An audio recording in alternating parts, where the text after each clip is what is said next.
What's up, everybody? This is the Hedge Mage, and welcome back to another video. And what is going to be our final review on the spoilers for Outlaws at Thunder Junction.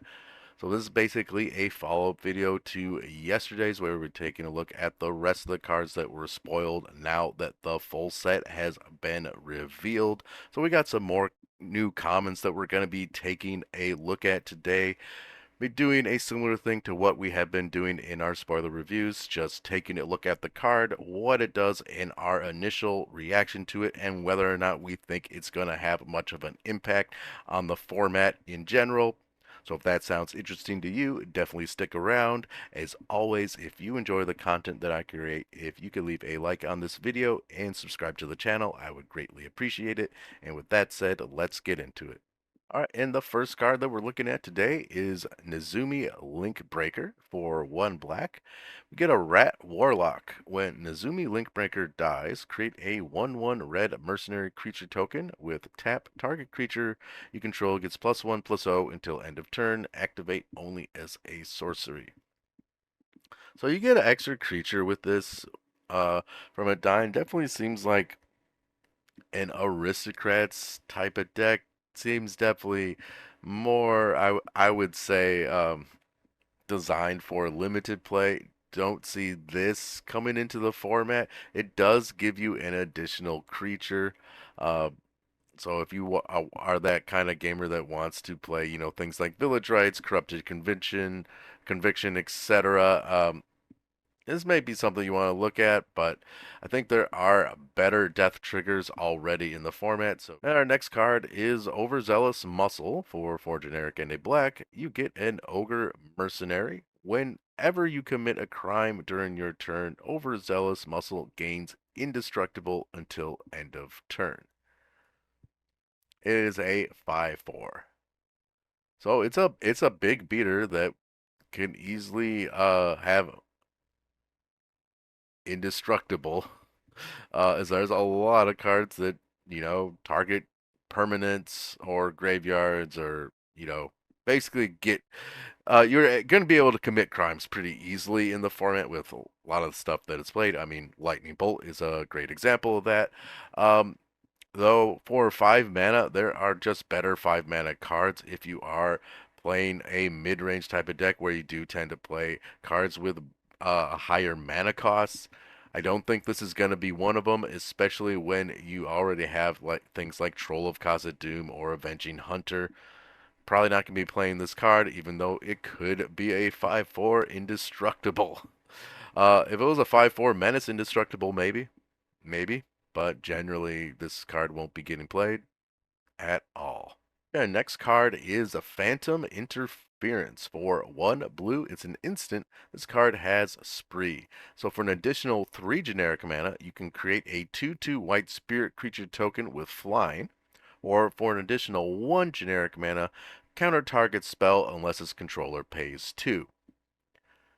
Well, when I first saw this card, I thought it was pretty bad, but I heard some people talking about it recently on how it might be good in Tron piles, especially Tron piles that run blue. And there are, I think, at least as far as my knowledge goes on Tron as a deck, there are a couple different Tron decks that would maybe be interested in this. One of the big ones I think is Flickertron, as they do run blue. So they could easily get both of these since Tron creates a lot of mana. And honestly, taxing your opponent for 2 more mana on whatever spell they're casting, most of the time it's gonna get countered.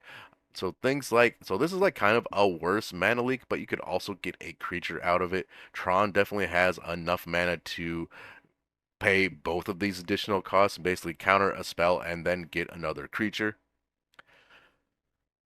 Could possibly see play there. I've also heard about mono blue Tron, which I think is kind of like Monster Tron, but with blue cards. Don't really know much about it. I know someone was talking about how this card might find a home here, at least on conversations I've seen online about it. Don't know much about that archetype, so I can't really speak to that. Is definitely an interesting card, but is really only playable in Tron, in my opinion. Outside of Tron, I don't think you would see this getting played, as most decks are just going to have more efficient spells than this already. Next card we got is Prickly Pear for 2 generic and a red. You get a plant mercenary. When Prickly Pear enters the battlefield, create a 1/1 red mercenary creature token with tap. Target creature you control gets +1/+0 until end of turn. Activate only as a sorcery. And it is a 2/2. And this card's pretty bad also. Just not feeling very good about these 1/1 red mercenary creature tokens. I mean, obviously, in a limited environment in this deck, Saddle is probably going to be a pretty big thing. This definitely helps you get another creature to saddle other creatures.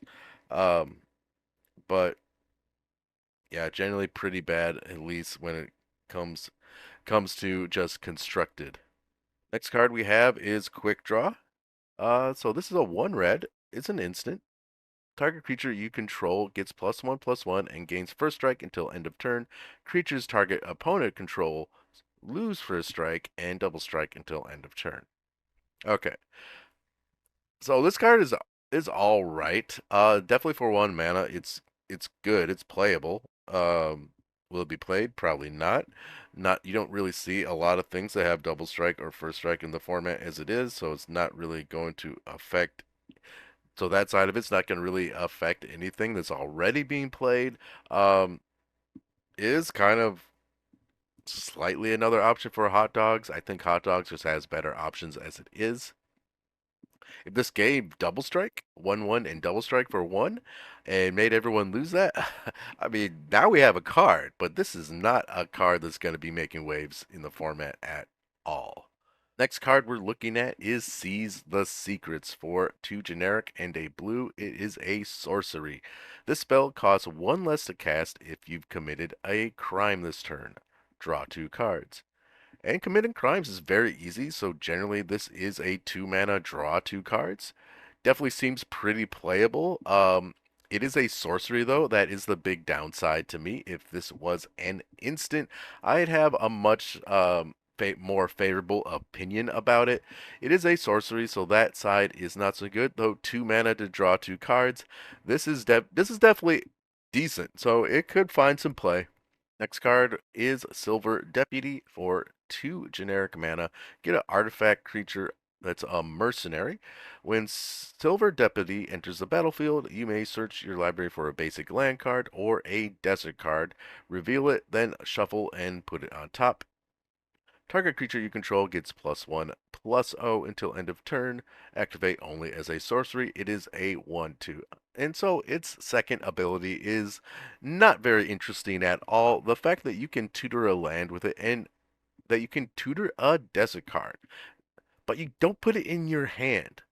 Now, if you could get it in your hand, I think it would be better. And I would probably like this card. Right now, I don't really like it. I do like that it is a tutor for deserts, and that is pretty cool. The fact that it doesn't go into you can't put it onto the battlefield and you can't put it in your hand, so you're gonna have another way to just draw.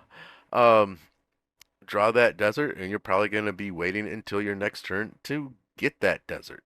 So I don't know. I like that we're getting a new tutor in the format since we do not have that many. Uh, but this is okay. It's just I don't think good enough for the format.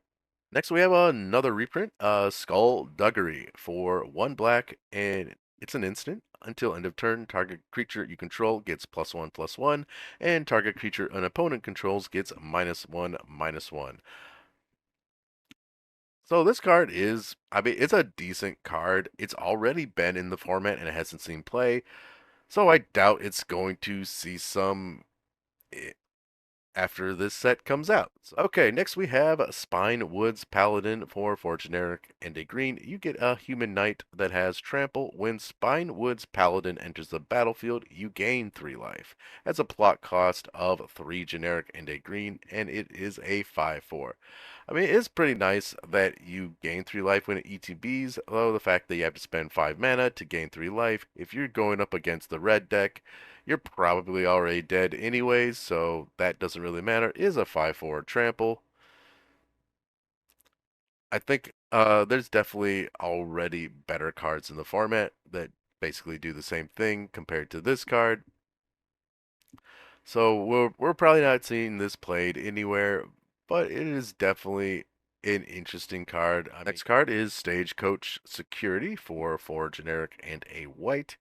It's a human soldier. When Stagecoach Security enters the battlefield, creatures you control get +1/+1 and gain vigilance until end of turn. Also has a plot cost of 3 generic and a white. It is a 4/5. So generally, I actually do think this card is playable. Could find a home in White Weenie. However, White Weenie already have things like Eagle of the North or Ramosian Rally or Guardian's Pledge. Yeah, so that's they got tons of cards that are just better than this already. That though there is, the fact that this is a free spell after it's been plotted. So that does that is gives it a little bit of a consideration. Ultimately, though, I don't know if White Weenie wants to tap out and play for 4 mana and plot this card. Basically, I don't think they want to lose a turn just to play this when they already have cards that do the same thing as this. The vigilance part is nice, though I think the first strike from Eagles of the North is just better. Next card we're looking at is Sterling Hound. For 3 generic mana, you get a dog. When Sterling Hound enters the battlefield, Surveil 2. It is a 3/2. And Surveil is nice in certain lists. You get to Surveil 2, so you could potentially put 2 cards into your graveyard. It is a 3/2. If it was a 2/3, I think it might be a little bit better. Because 3 to 4 toughness cards are very good in the format, especially against decks like Kuldotha Red. This is definitely not seems like a very good card against Kuldotha Red, as usually on turn 3 they can be swinging at you for as much as 10 damage sometimes. So you're tapping out to play a 3/2 that just blocks maybe one of their things, maybe kills one of their things. It's not very good. Probably won't see any play. Next card we're looking at is Sterling Supplier for 4 generic and a white. When Sterling Supplier enters the battlefield, put a +1/+1 counter on another target creature you control. And it is a 3/4. 5 mana for a pretty lame card. Definitely won't be seeing any play. Next card we got is Stop Cold for 3 generic and a blue. You get enchantment aura has flash, enchant artifact or creature. When Stop Cold enters the battlefield, tap Enchanted Permanent. Enchanted Permanent loses all abilities and doesn't untap during its controller's untap step. So definitely you could use this against an animated land with all the glitters and do it at instant speed. That's kind of interesting, but generally, I think there are more efficient ways to deal with that sort of situation than this. This definitely seems more of a card designed for limited again. So yeah, I don't really see this getting played anytime soon. Next card we got is Throw from the Saddle. For 1 generic and a green, target creature you control gets +1/+1 until end of turn. Put a +1/+1 counter on it instead if it's a mount. Then it deals damage equals to its power to target creature you don't control. So it's basically a fight card. Uh, a 2 mana fight card. You get an extra +1/+1 counter. It gets better if it's a mount. I don't think mounts are getting played, so I doubt this will either. Next card is Thunder Salvo for 1 generic and a red. Thunder Salvo deals X damage to target creature, where X is 2 plus the number of other spells you've cast this turn. So the more spells you cast, or the more plotted cards you've cast, as you don't have to spend mana on plotted cards. This card just gets better, but it's only to target creature. It can't go face, so with that, I don't think we'll be seeing it in any decks. Next card is Trick Shot. For 4 generic and a red, it is an instant. Trick Shot deals 6 damage to target creature and 2 damage to up to one other creature token. So only, yeah, there's so many limitations on this card. I mean, 6 damage, I mean, that is pretty crazy. Uh, it is 5 mana for it though, and there's no way to reduce the cost, no way to, no other like alternate costs to make this thing cost less.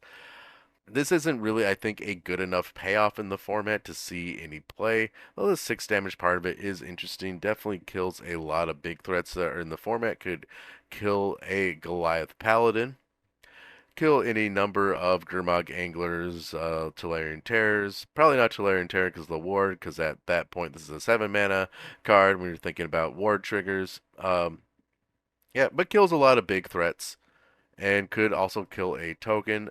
You don't see a lot of creature tokens in the format, so this seems more geared towards limited, like a lot of the cards we're seeing, but that's not really that big of a surprise. All right, and the last card we're looking at is Vault Plunderer for 2 generic and a black. When Vault Plunderer enters the battlefield, target player draws a card and loses 1 life. It is a 3/1. Interesting that this is a target player. So you could target your opponent for the killing blow if they're at 1 life. Could also just draw a card. It's an okay card. It's got a 3/1 body. If it was a 1/3, I might actually consider it, because 1/3s are very good in the format right now. This card is definitely okay. Enter the battlefield abilities are pretty good, so I always got my eye on new ETB effects. That being said, will it see play? I would be surprised if it does. And that's going to do it for today's video, guys. So, we have now gone through all of the new common cards from Outlaws of Thunder Junction. So, definitely seems like this set isn't bringing a ton into the format. Mostly I'm excited for the new land cards, though there are a couple niche cards in here that might be interesting when it comes to brews that you're working on and trying to maybe push to a more competitive level. Definitely some very niche cards in here. The lands definitely are gonna be the most played, especially the red-black land that pings your opponents. That's gonna be good in at least a couple different decks. That will probably be the biggest thing seen play from this set. Like I said, there are some other somewhat interesting cards, though. Most of the set is pretty disappointing. But I would love to know what you guys think about these cards and all the cards that we've looked at.